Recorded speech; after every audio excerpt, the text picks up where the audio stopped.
All right, we continue our opponent previews with a look at the Arizona Wildcats, and I'm pleased to be joined by Justin Spears from the Arizona Daily Star. And Justin, thanks for joining me. I appreciate it. Thanks, Brian. I always appreciate you, man. How's it going? I am good, and we're gearing up for football. I mean, it's late June, but it feels like camp's gonna be here soon, doesn't it? Oh yeah. I mean, you think, oh, we got plenty of off season left, and then now we're less than a month away from Pac-12 Media Day, and then next thing you know, the season's going to be here. And I'm sure things are very exciting for you over there in Boulder, Colorado. Yeah, no question. Obviously, Colorado's been in the spotlight all offseason with Deion Sanders and that whole roster overhaul, but they got to actually play teams now and try to beat them. And one of those teams is Arizona. And you've been there for a few years now covering this team, and through a transition period to Jed Fish a couple years ago. He comes into year number 3. Is the honeymoon over? I would say so. And honestly, Brian, I thought that the honeymoon was over with during his first year. Okay. When they lost to Northern Arizona. Because you don't lose to an FCS team. And even if your team is bad and you're down a bunch of guys, you just don't lose to the little brother in Arizona like NEU. So when Arizona lost that game, that's when I realized, okay, honeymoon is over with. You got to figure out to win at least one game, get this losing streak, by the wayside. And I think that over time, Jed Fish has checked off all the boxes, and he's done everything step by step and has gotten the program into a place that it hasn't been in several years. And, he finally got over the losing streak in his first year. And then in his second season, bolsters the offense, gets Jaden DeLora and Jacob Cowing, and from the transfer portal gets Tetaroa McMillan, the 5-star wide receiver. And the offense takes flight in year 2, but it's not enough, right? They go 5-7. They miss out on a bowl game once again. But this year, if you look at the recruiting class that Jed Fish and his staff have put together, it's solely focused on the defensive side of the ball. Well, not solely, but majority of the guys that they got are all defensive guys, specifically in the front 6. You got a bunch of defensive linemen, a bunch of 300-pounders, guys that Arizona didn't necessarily have. And we're not expecting these guys to be Ndamukong Suh or Aaron Donald, these all great interior defensive linemen or even defensive ends. They just need these guys to be gap fillers. And they need to stop the run. And Arizona really struggled to stop the run last season. They were probably the worst team in stopping the run in the Pac-12. They gave up 300 yards rushing in multiple games last year. But now that you have those guys, they weren't the worst team in the Pac-12 to stop. Oh, sorry. Yeah, sorry. I'll leave that up to the Colorado Buffaloes.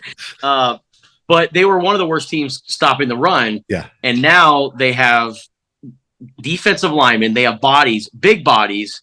And then with Jacob Manu, he's a little bit undersized, but with him coming on the scene and being a productive linebacker late in the second half of last season, and now you got Justin Flo, you're trying to kick the tires on a guy who was an all-world linebacker, the top-rated inside linebacker for 2020. If you can get these guys to play at their maximum potential, I think the defense will take a giant step forward. And now we're talking about Arizona going from 1-11 to 5-7, and now maybe 6-6, 7-5. Yeah, it's interesting as we're talking here. I'm thinking about the sort of the similarities between the two. In that, 2 years ago, Arizona obviously was really bad, right? And they get that one win against Cal, correct? Yep. Against a depleted Cal team, and probably shouldn't have beat them, but Cal was depleted. Well, what did Colorado do last year? They were 1-11. They were awful. They get one win against Cal, a game they probably shouldn't have won, and then rebuild the offense going into this year, kind of like Jed did last year. So it's kind of interesting looking at that similarity. But Arizona, I think, is far removed from what they were a couple years ago when they had the long losing streak and sort of got a lucky win against Cal like Colorado did last year. Last year was such a big step forward for this program offensively. I actually liked a lot of the pieces on offense. Jaden DeLora coming in and doing a nice job. Michael Wiley, I think, is a pretty good running back. Maybe an underrated running back, especially the way he catches the ball out of the backfield. But with that offense, you lose Dorian Singer, who's now at USC, but you bring in Montana Lamonius Craig, who Colorado fans know very well. I don't think it's a 1-for-1 because I think Dorian's better than Montana, but Montana's still a very good receiver. Do you think this offense is ready to take a step forward, or can they just do what they did last year and be okay? I think that they can do what they did last year and be okay. I mean, heck, I don't think Jed Fish is going to be complaining about having the sixth best passing offense in college football once again. Yeah. But Montana Lamonius Craig, he's an intriguing piece, and I'm wondering how he fits in. And Brian, you probably know this better than me. Is he like a Dorian Singer to where he's a versatile inside-outside guy? Is he a slot receiver? Because with Dorian Singer gone, now Jacob Cowing is taking over his role. And then they had Kevin Green Jr., who's a former USC commit. He was expected to take over the Jacob Cowing role. But now with Montana Lamonius Craig in, it seems like Jacob Cowing can maybe just go back to being the slot receiver, and Montana is the Dorian Singer replacement. Yeah, Montana does not have a lot of speed. He's not a super fast receiver, but he's definitely a great possession type of guy.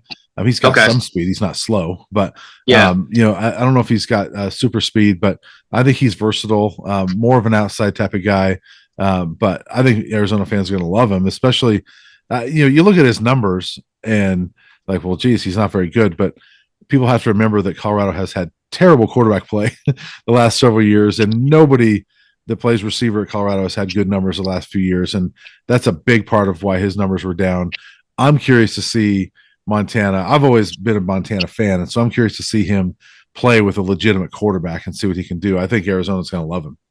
Yeah, and Arizona has depth now because last year Arizona, they only used 3 wide receivers. It was T-Mac, Jacob Cowing, and Dorian Singer.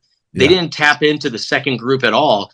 And, we've seen some guys step up during spring ball, but a guy like a Montana Lamonius Craig, he's not joining your program unless he's got a strong suspicion or maybe a commitment that he's going to be playing a significant amount of snaps. Yeah. And if they can get him in the rotation, now we're talking about 4 receivers that Arizona can rely on, and that also complements the running backs that you just said.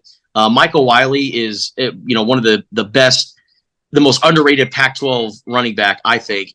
And then he's backed up by Florida State transfer DJ Williams. Jonah Coleman was a very promising freshman. Rayshon Speedy Luke, who's a former 4-star back and is expected to have a bigger role in this year's offense.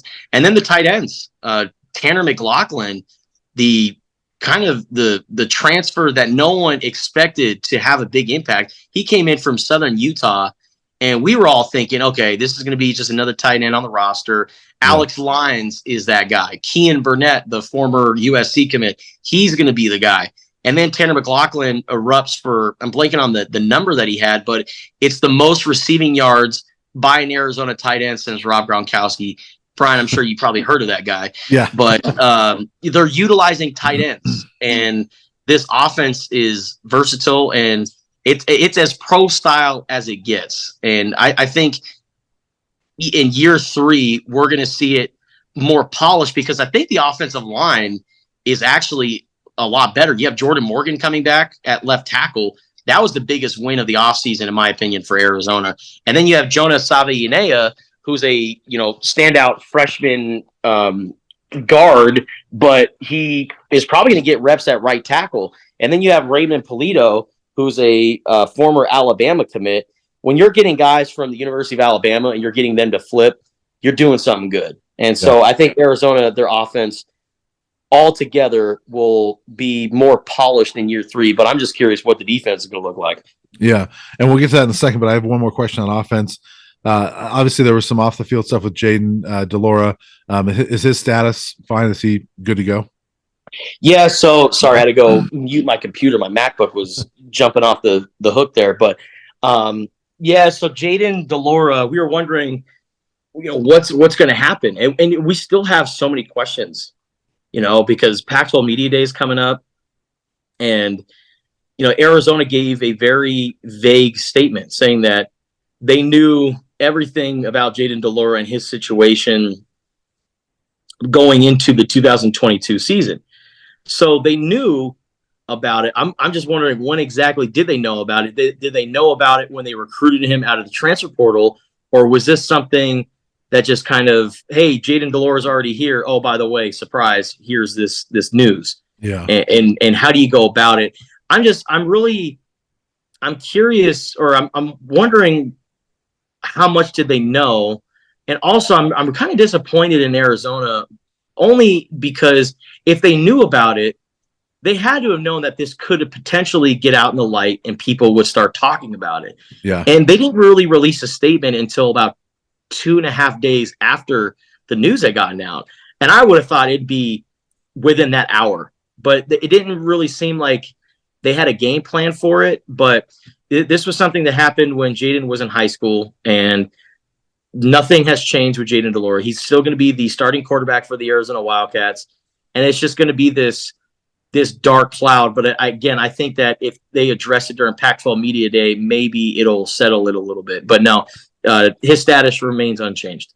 Okay. All right. Well, we'll see how that unfolds, especially with Pac-12 Media Day coming up. But defensively, this team was not very good last year. It's been a while since Arizona's had a solid defense, really. I mean, they've struggled in recent years, to stop anybody. And last year was the same thing, and then lost a ton of guys to the transfer portal. So it's a kind of an overhauled defense. You mentioned you feel like it can be better. Justin Flo, like you said, I mean, if that guy can stay healthy and play at the level he can be at, I mean, that's a huge piece for Arizona. But what is the key to that defense being better this year? I think getting to the quarterback and just stopping the run mostly.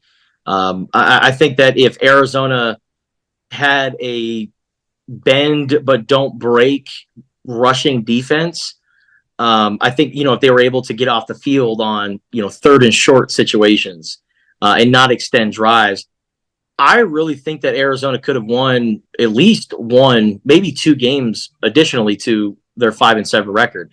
The one game that I always go back and look at is their road loss against Cal, right? They beat them in Tucson the year before when they were dealing with all the COVID-19 absences.